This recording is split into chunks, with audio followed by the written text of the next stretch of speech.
The following podcast is a W2M Network original production. Visit W2Mnet.com for all of our other great podcasts, plus news, reviews, articles, and opinions from the worlds of wrestling, video games, football, and entertainment. Soy yo, dime, dime si te contagié. Lo que quiero, baby, tú y yo, celebremos la vida como es.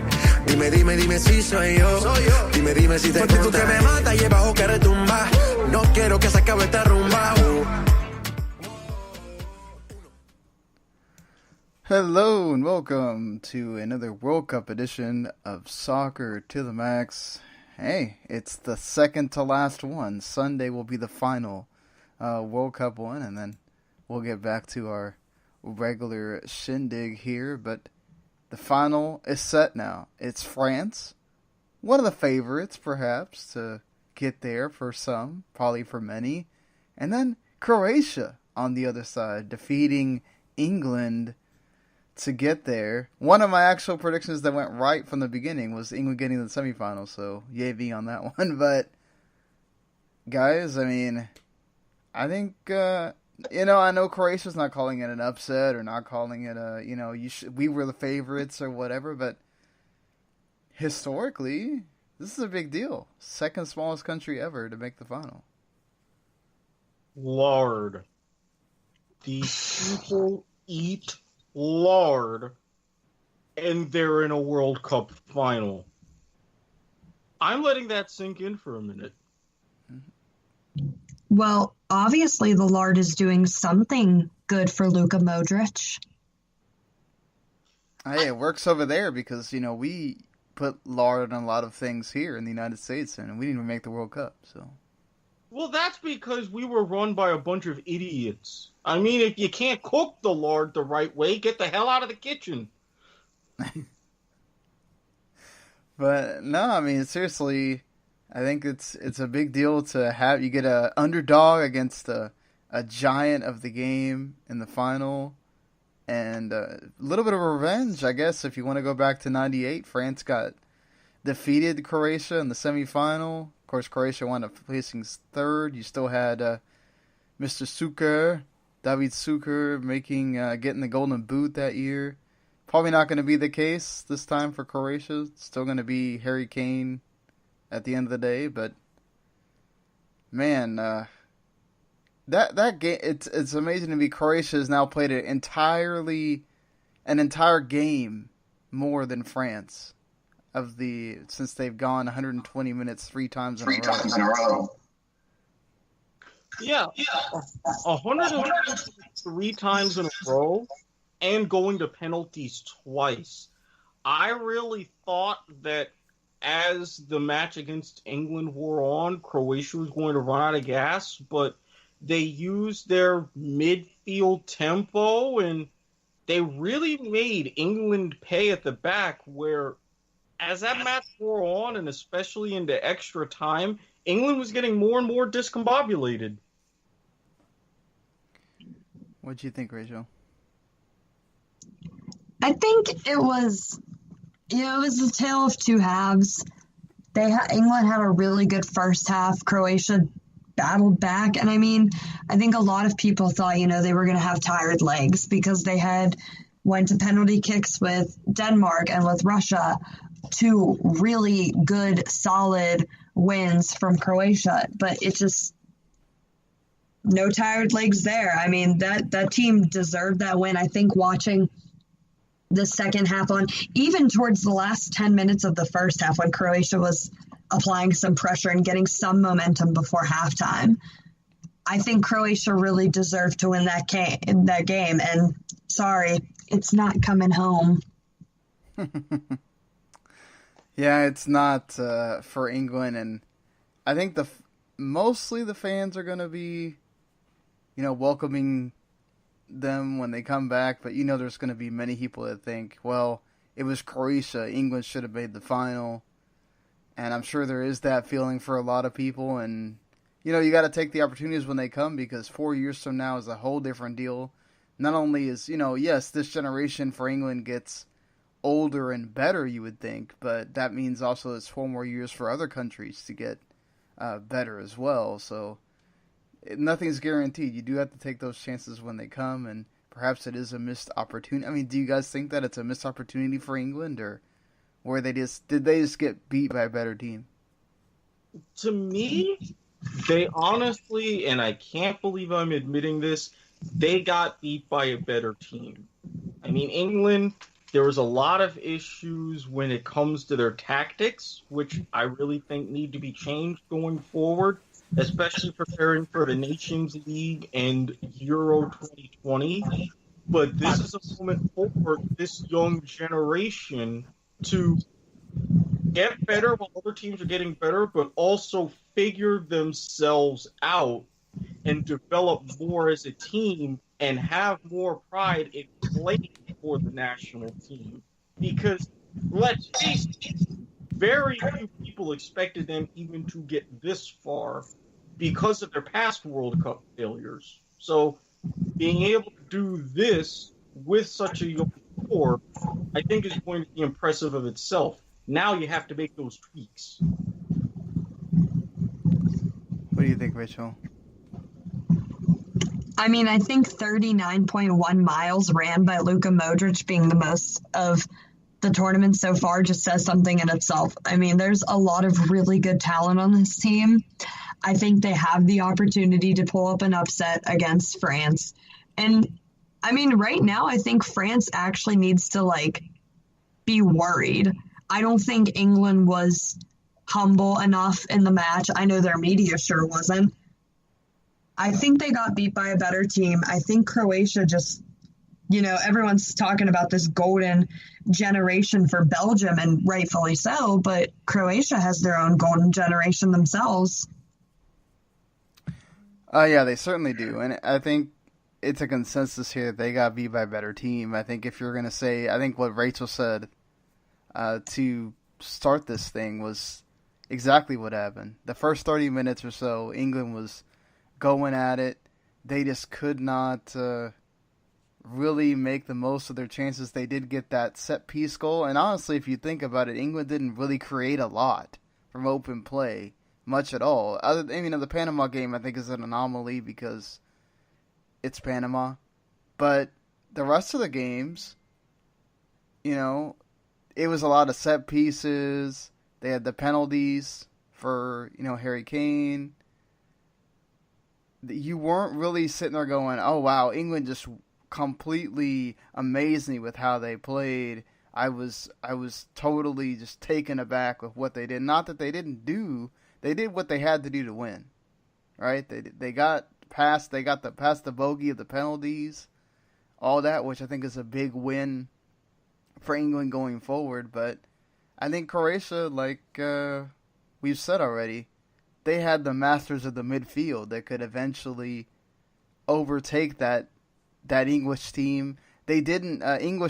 England never had a defensive midfielder, which eventually was going to cause them a problem. They would have got absolutely trashed by Pogba and France, I think, in that final had they made it. I mean, yes, you're sitting there saying, oh, we made the final, that's a huge deal, and we lost to one of the world powers. I think at that point, the England fans would be less hurt, I think, than they probably feel right now. But think about who you're playing against. Perisic was an absolute beast, just making Kyle Walker look really bad. At times he got the goal, but he could have had another one right after. And it's just, that was when Croatia's supposed to be tired. And I think at that point, Gareth Southgate he didn't have an answer to how to figure that out. He never responded to, they're running us over right now. How do we combat this? And I think part of that, it's not just the players. I think it's the coach got to his limit too. Yeah, and with the kind of a tactic, even changing up to a 4-2-3-1 later in that match before the Trippier injury, the tactic that England played never fully suited their squad. As you saw, Harry Kane, even with all of his goals and coming off penalties, there were a lot of times to where he was playing much, much farther back. And I don't know necessarily if you could have made that adjustment. So it's kind of okay, making do with what you have, but it's either right system, wrong players, or right players, wrong system. Southgate never could really get the two to mesh. Yeah, and it's weird because the players you're talking about, aside from Harry Kane, I think that had a really good tournament. You're talking about the back line and Jordan Pickford. You're talking about Maguire, who I'm going to be very surprised if he doesn't go. Somebody tries to go, grab him for a bigger team after this is over. I think you're John Stones. You're talking about Ashley Young. You're talking about Kieran Trippier. I think really, he was already playing for a really good team, but I think he put himself on the map with the free kicks and corners, and also how he played defensively and going forward. I think there's a gap there. Dele Alli had the injury problems throughout this tournament, and I thought Sterling missed more chances than he had. And that's who you're really talking about with this team, which obviously, again, being defensive-minded first is not bad. It got them where it got them. But that's what kind of sucks, is you're talking about the strength of the team kind of wound up hurting them in the end. And part of that, I think, is on Southgate just not saying, all right, let's jam the middle and make someone else be a problem. But they gave Rakitic and Modric and way too much time to make those passes, and they weren't able to stop the runs. And Kyle Walker's playing the wrong position. He plays right back for a reason. He can't play in the center, and he was getting exposed various times. And he was the one at the fault for the goal that cost him everything. So that's something they got to go back and think about. Now you've got plenty of time till the Euros, and I think you got to make that count too, right? You can have this great World Cup, but then you go to the Euros and you stink. How much is it going to matter then?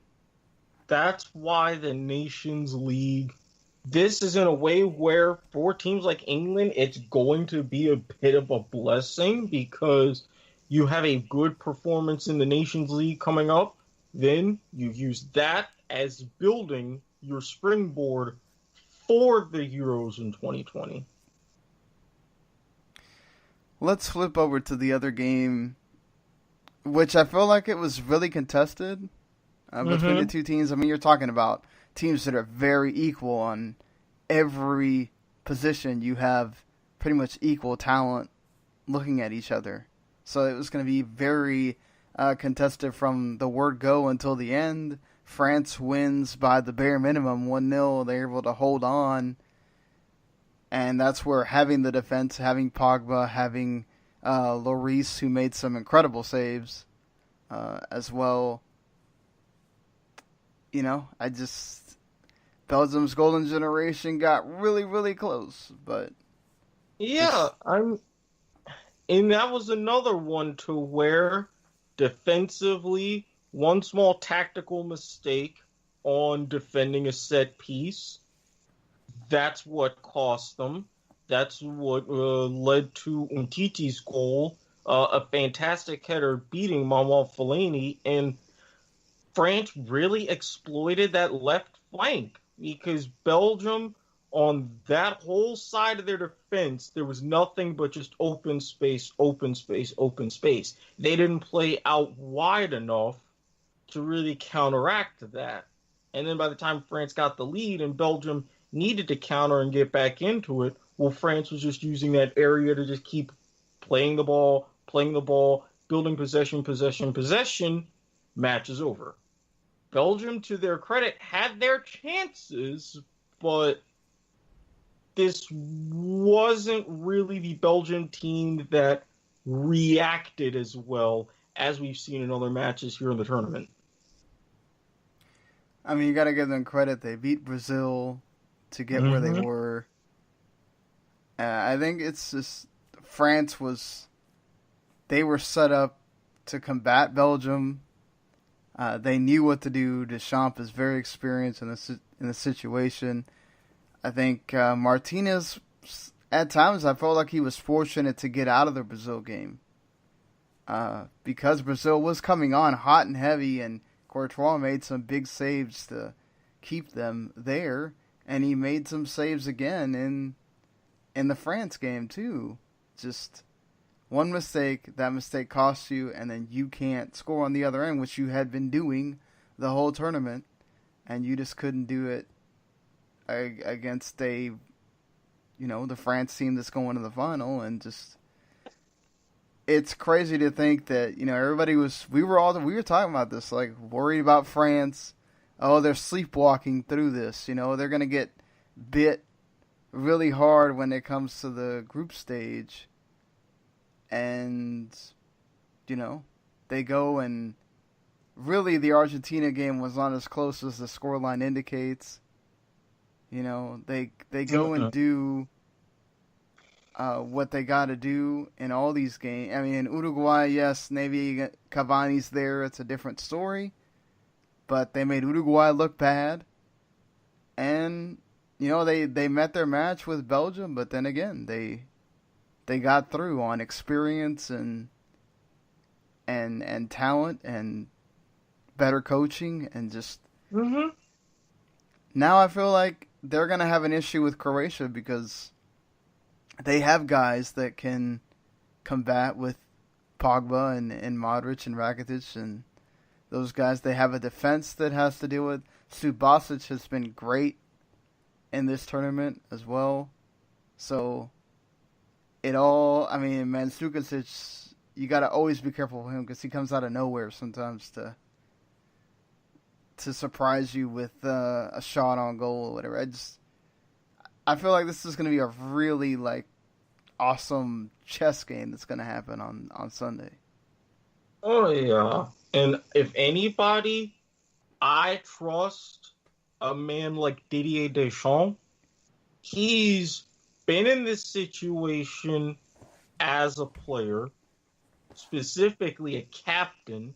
Granted, this was nowhere near the same Croatia team, but he knows how to make the adjustments. He has the general idea. Now, Croatia has history on their side of the past instances where I believe 6 of the 8 where a team that's won the semifinal in the same stadium as the final has gone on to win that final. But this is experience on the pitch versus experience on the touchline. I lean towards the experience on the touchline. I mean, there is something to be said for once you get out there, it's about the players, though. Oh, yeah. So, Rachel, I know you're sort of rooting for... I should explain this before we go on. So there is a little bit of a wager going on between Erik and Rachael here in that, obviously, Rachel's going for Croatia, Slavic power, and also Croatia defeated Russia, so it's always good to be able to say, well, we got beat by the champions. So if Rachael wins... Croatia wins, Rachael wins the wager, she gets to eat crepes while also Erik has to go and eat the Croatian breakfast, which includes the lard that he so loathes and talks about. While on the, and if France wins, the opposite happens. Rachael has to eat the lard, and Erik can tape himself eating crepes and pulling an accent and whatever else he wants to do there. It's on. Now, I will add a caveat to this. As you mentioned, the Croatian breakfast involves booze. That is freely part of the equation on both sides. I'm sure we're talking about in France, I'm sure they have no problem adding some booze to the breakfast either. That's exactly what I was about to say. I would gladly drink wine with eating my crepes, And if the near unthinkable happens, Rachel gets to do the same. And I'm just saying, the only way I'm guzzling down lard is if I have alcohol. Well, I mean, both of you guys will get that opportunity, so we'll have to put it on the YouTube channel for sure. Either way, which I mean, y'all will have to just have the side by side view of both of you guys, you know, getting to rub it in of Erik eating lard. Yeah, of Erik eating lard and Rachel eating the crepes. No, I mean, look, I've spoken French for like 20 minutes solid before. I will just gladly eat one sweet crepe, one savory, little whipped cream mixed in, have a nice little wine, you know, sniffing it, doing the tasting. You wish. You wish. I offer Le Mighty Bleu my own special congratulations. Yeah, The deliciousness. Mm-hmm. You keep telling yourself that. Look, I mean, hey, Slavic power can only go but so far. I mean, Putin doesn't have any more influence here. We won World War II.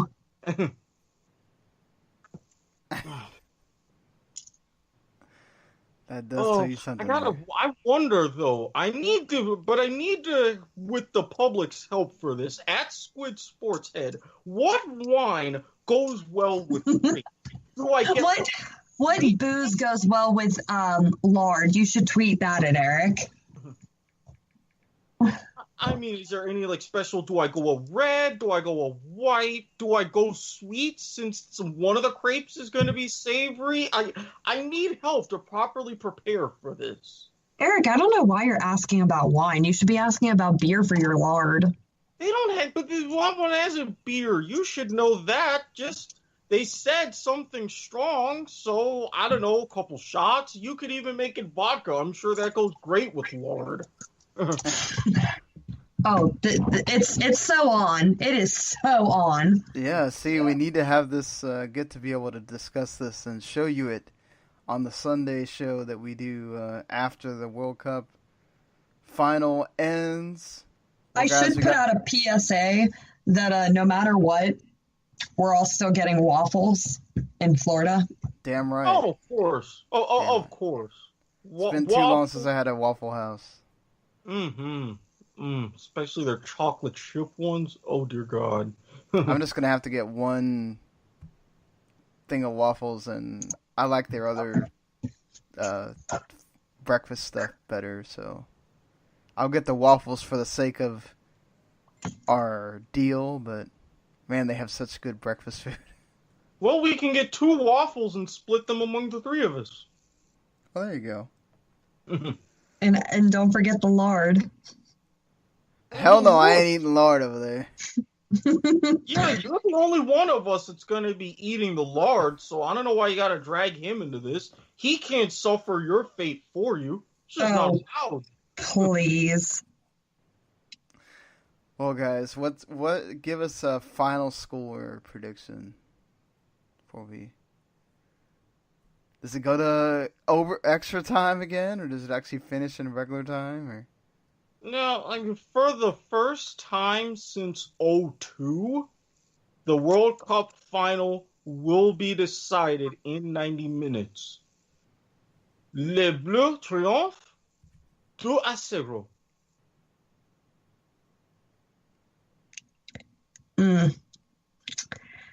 I think it's going to go to extra time again. And Luka Modric is going to score the game-winning goal, 2-1. Man, I really feel like my head is saying France here, and like they should win this. Come on, Sean. But yeah, come on, Sean. I'm going to go with my heart here and say the underdog is going to complete the story. Ha! And Croatia is going to win 2-1. Slavic power. In regular time, though. In regular time. Maybe I was wrong about Sean not eating that lard after all. Yeah. Well, it should be fun to watch on Sunday.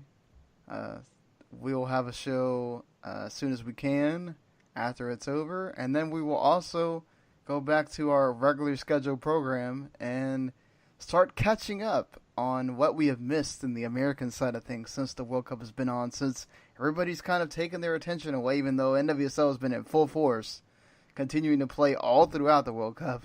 MLS at least had a 2-week break, but there's been a lot going on. NWSL's had a lot of trades, a lot of movement, and MLS has had a lot of things going on as well. And yeah, just lots of things to talk about. Miami MLS might finally have a stadium idea. Finally, who knows? Oh, if that happens. It's about time, because I mean, if those renderings I saw were true, I mean, my God. Plus, there's a lot happening in Miami soccer right now. Certainly. So we'll get into all of that on Sunday. And until then, folks, hope you have a good one. Hope you've enjoyed the World Cup and enjoy those final 2 games. Saturday, the rematch of England and Belgium for the 3rd place. We'll see who wants it more. And then the final, Croatia and France. And then people will start having a World Cup hangover. What are you going to do? But thankfully, soccer doesn't end. So just keep going. Exactly. Soccer doesn't end for us. And plus, if you have a World Cup hangover, we'll tune to some of the award shows. I mean, hell, there's already some early Oscar buzz for Neymar.